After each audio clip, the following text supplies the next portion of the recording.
धाकड़ खबर, बेखौफजुमा बेबाक अंदाज। धाकड़ खबर में आपका स्वागत है। मैं आपके साथ हूं अकरम रईस खान। बिहार में 17वीं विधानसभा का गठन हो चुका है, यानी कि चुनावी नतीजे आ चुके हैं, सरकार बन चुकी है। पिछले 2 दिनों से विधायक विधानसभा के अंदर शपथ ले रहे हैं। प्रोटेम स्पीकर के तौर पर जीतन राम मांझी उनको शपथ दिलवा रहे हैं। लेकिन कल का दिन यानी कि 25 नवंबर का दिन बिहार विधानसभा के लिए खास होने जा रहा है, क्योंकि विधानसभा में विधानसभा अध्यक्ष के पद का चुनाव होना है। एनडीए यानी कि जो सत्ताधारी गठबंधन है, उसने अपना चुनावी मैदान में जो प्रत्याशी उतारा है, उनका नाम है विजय सिन्हा।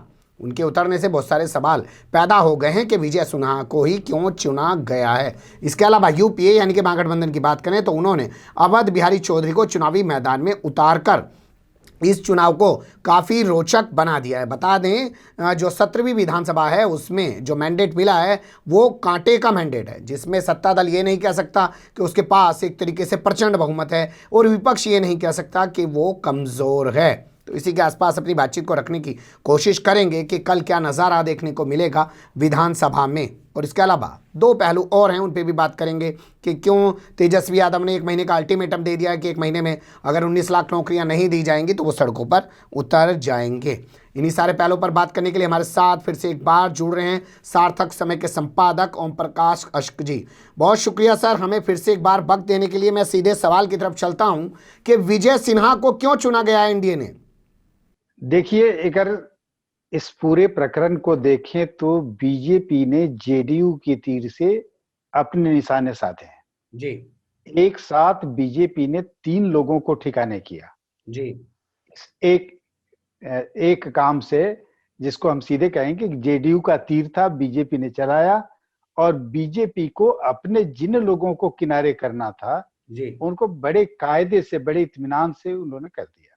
ठीक है। जैसे कि सबसे पहले नाम, जिस दिन मंत्रिमंडल की बात चल रही थी, मंत्रियों के नाम तय हो रहे थे, उस दिन नंदकिशोर यादव का नाम इतनी तेजी से उछला और एकमात्र नाम उनका था जी। कि नंदकिशोर यादव स्पीकर बनाए जाएंगे। जी। 2 दिन तक वो मार्केट में रहे। नंदकिशोर यादव के बाद नाम अचानक, ये कल रात से ये बात खुली और चर्चा में आई कि नहीं, अब विजय सिन्हा होंगे। यानी नंदकिशोर यादव को निपटाया बीजेपी ने, क्योंकि उसके पहले वो मंत्री रह चुके हैं, वो भी लंबे समय से विधानसभा के सदस्य रहे हैं जी। सुशील मोदी को बड़े किनारे कायदे से निपटाया जी। और तीसरे एक बड़े दावेदार थे वहां, प्रेम कुमार। जी। प्रेम कुमार के बारे में एक समय कहा जाता था कि वो कभी एनडीए की सरकार, जैसे 2015 का जो चुनाव हुआ, ये माना जा रहा था कि बीजेपी की सरकार बनी, यानी उस समय का जो एनडीए था जी, तो प्रेम कुमार भी एक सीएम का चेहरा हो सकते हैं जी। वो भी पिछड़ी जाति से आते हैं। और प्रेम कुमार की खासियत ये रही इस बार जी, कि जिस मगध इलाके में बीजेपी यानी एनडीए का खाता नहीं खुला, वहां अकेले बीजेपी को वो एमएलए बन के आए थे। जी। यानी बीजेपी ने जेडीयू के तीर से अपने 3 शिकार को एक साथ साध लिया है। जी। अब विजय सिन्हा का नाम सीधे ऊपर से आया। ठीक है। बताया ये जा रहा है या अनुमान ये लगाया जा रहा है कि डिप्टी सीएम का जो 2 फेस उन्होंने दिया, वो पिछड़ी जाति और अति पिछड़ी जाति के लोग थे। जी। इससे सवर्ण तबका नाराज ना हो। जी। विजय सिन्हा इसके पहले भी मंत्री थे, जी। इसलिए विजय सिन्हा को लेके वो सामने आई है कि सवर्णों को भी इसी बहाने साध लेंगे। जी। मतलब 3 शिकार उधर किया और एक सवर्णों को साधने की कोशिश है, सीधे सीधे कहेंगे जी। क्या इसको ऐसे भी कह सकते हैं कि जो सुशील मोदी का गुट था, या यूं कहें जो बिहार के अंदर भाजपा थी, जो एक मजबूत गुट दिखाई देता था, उस पे अभी केंद्रीय जो गुट है जो भाजपा का, वो ज्यादा हावी हो गया, वो ज्यादा फैसले ले रहा है बिहार के नेताओं की बजाय? बिल्कुल सही कहा आपने कि अभी तमाम फैसले बीजेपी के लोग ले रहे हैं और केंद्रीय नेतृत्व ले रहा है। राज्य स्तर की कोई भूमिका नहीं है, बल्कि जो अलग अलग सूचनाएं गई होंगी, मंत्रियों की रिपोर्ट मिलती रही होगी, ईमेल्स के बारे में भी रिपोर्ट मिलती रही होगी बीजेपी के केंद्रीय नेतृत्व को, तो ये सीधे सीधे आरोप लगता है कि बीजेपी की कमजोर हालत अगर बिहार में है तो वो सिर्फ और सिर्फ उसके कारण है सुशील मोदी। जी। या सुशील मोदी का जब नाम लेंगे तो उनके गुट की बात स्वतः आ जाती है। जी वो जिनको चाहते हैं अपना टिकट देते हैं, जिनको जहां बिठाना होता है बिठाते हैं। इस जी। बार केंद्रीय नेतृत्व ने सीधे सीधे हस्तक्षेप किया है। और यह भी जान लीजिए कि जिस नीतीश कुमार के बारे में एक आशंका है, जी ये प्रसंग में हम बस बता रहे हैं जी कि वो 5 साल सीएम रहेंगे कि नहीं रहेंगे, कब उनकी अंतरात्मा जागे, मैं भी ये मानता रहा हूं। जी लेकिन बड़े चिंतन मनन के बाद मैं इस निष्कर्ष पर पहुंचा हूं जी कि अब बीजेपी की मजबूरी है कि वो नीतीश के साथ रहे। जी और नीतीश अपनी मर्जी से जिस दिन जाना होगा जाएंगे, रहना होगा जब तक रहेंगे। बीजेपी के लोग अभी कुछ नहीं उनका नुकसान पहुंचा सकते हैं। जितना पहुंचाना था, जितना डेंट करना था वो कर चुके थे। अब वो थक चुके हैं, एक लेवल पर आके सिमटे हुए हैं। नीतीश कुमार जहां थे जी। वहीं है। हाँ चलिए जी। आपकी बात से एक पहलू जो उभरता है वो ये कि सुशील कुमार जिसे चाहते थे उसे टिकट दे देते थे, जिसे चाहते थे वहां बैठा देते थे। भाजपा खूब जोर लगाने के बाद भी 74 तक पहुंची। चिराग पासवान का इस्तेमाल करने के बाद भी वो जेडीयू को सिर्फ 43 तक समेट पाई, जबकि उम्मीद ये की जा रही थी कि 30 से भी नीचे ले जाएगी। तो इस सबका जो जिम्मेदार ठहराया जा रहा है, क्या वो सुशील मोदी को ठहराया जा रहा है? इसलिए उनके गुट के जितने भी लोग हैं उनको सत्ता में कोई जगह नहीं दी जा रही है। अब तो बिल्कुल साफ हो रहा है धीरे धीरे इन चीजों से। अब तो स्पष्ट हो रहा है कि केंद्रीय नेतृत्व का हस्तक्षेप है, राज्य के प्रदेश स्तर के नेताओं की कोई नहीं, कुछ भी नहीं चल रही है। जो डिक्टेशन वहां से आ रहा है, जो वहां से चीजें बताई जा रही हैं, अचानक बताई जा रही हैं, बड़े आहिस्ते आहिस्ते तरीके से बताई जा रही हैं। तो ये सब चीजें हो रही है। जैसे सुशील मोदी का 15 साल तक लगातार डिप्टी सीएम रहना और अचानक नहीं रहना, जी उनका नाम नहीं आना, जी उनके बारे में क्या होगा ये भी स्पष्ट नहीं है।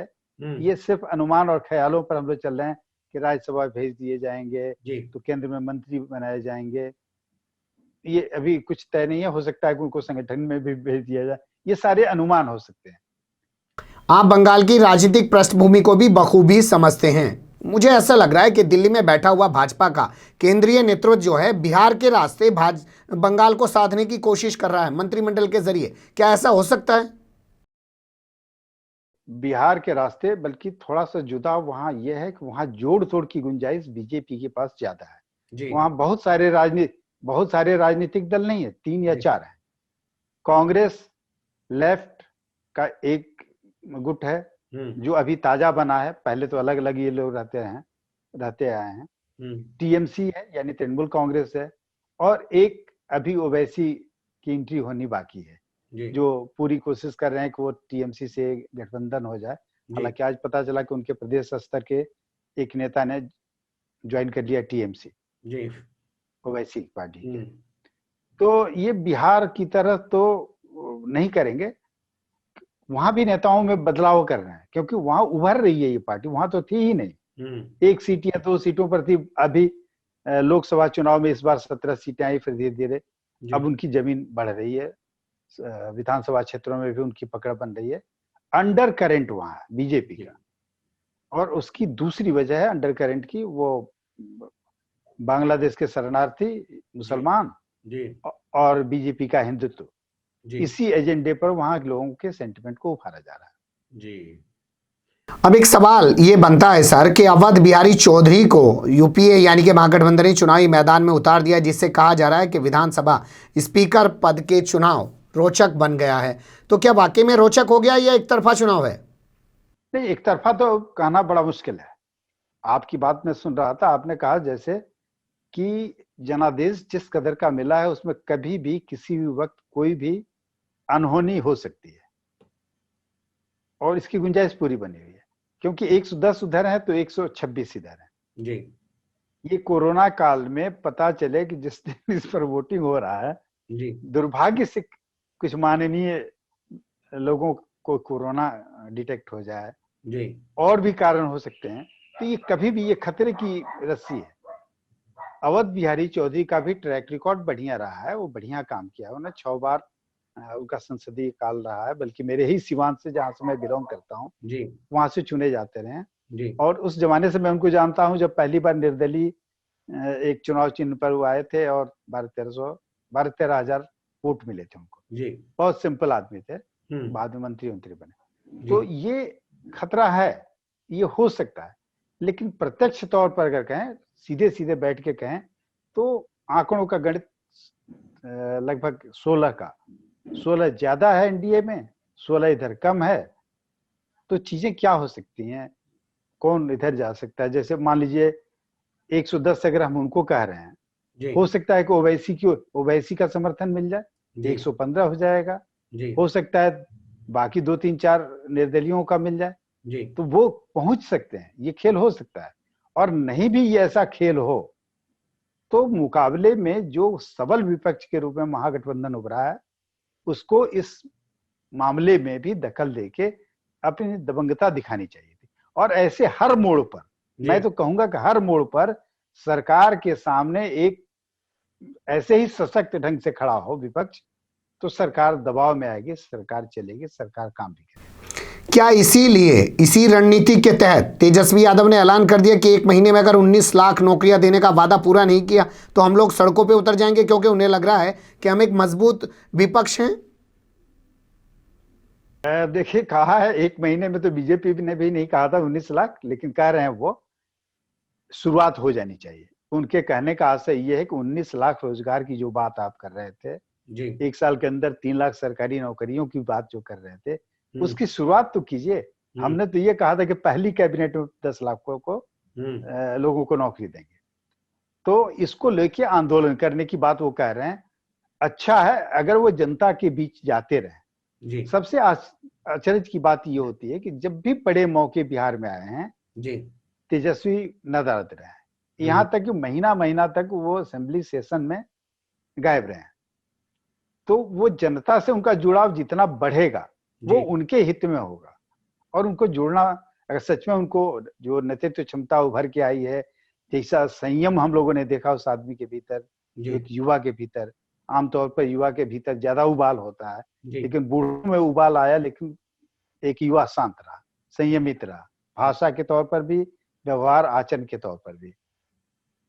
शिक्षा मंत्री के बाद नीतीश कुमार के कई सारे मंत्रियों को लेकर बवाल शुरू हो गया है। जैसे आज स्वास्थ्य मंत्री को हटाने की मांग कर रही हैं कम्युनिस्ट पार्टियां, प्रोटेस्ट कर रही हैं।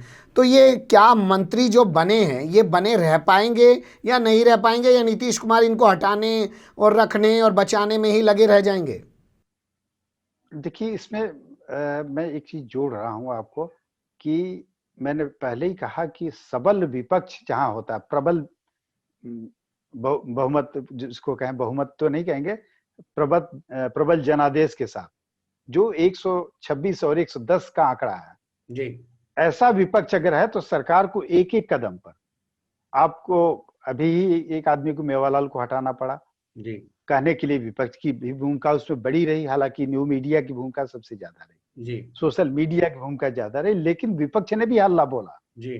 तो ऐसे ही विपक्ष हल्ला बोलता रहे तो एक नहीं। देखिए, आज की तारीख में जब समाज ही एकदम सड़ गया हो जी, वहां किस मंत्री और किस व्यक्ति के बारे में आप कहेंगे कि ये बेदाग होगा?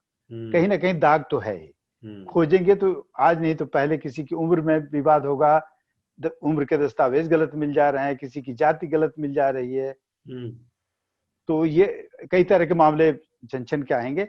अब इसको आंदोलन के रूप में कन्वर्ट करना विपक्ष का काम है।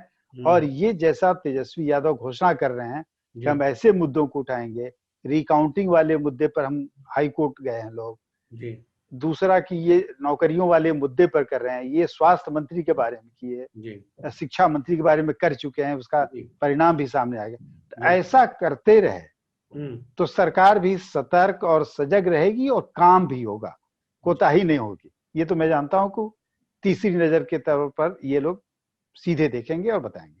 बहुत शुक्रिया सर, आपने बहुत बारीकी से बहुत सारी चीज़ों पर रोशनी डाली और साफ बता दिया कि विपक्ष बहुत मजबूत है। सरकार ज़रूर बना ली हो एनडीए ने सबको साथ जोड़ के, और नीतीश कुमार की खुशामद करके उनको सीएम भी बना दिया हो और वो सीएम बन के बैठ भी गए हों, लेकिन सरकार चलाना इस बार इतना आसान नहीं है। कांटों भरा ताज है नीतीश कुमार के लिए।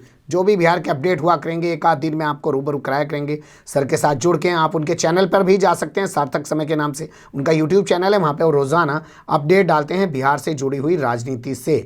बने रहेगा धाकड़ खबर के साथ। फिर ऐसे ही किसी सुलगते हुए या उलझते मुद्दे लेकर हम आपके सामने होंगे हाजिर। फिलहाल अभी हमें दें इजाज़त।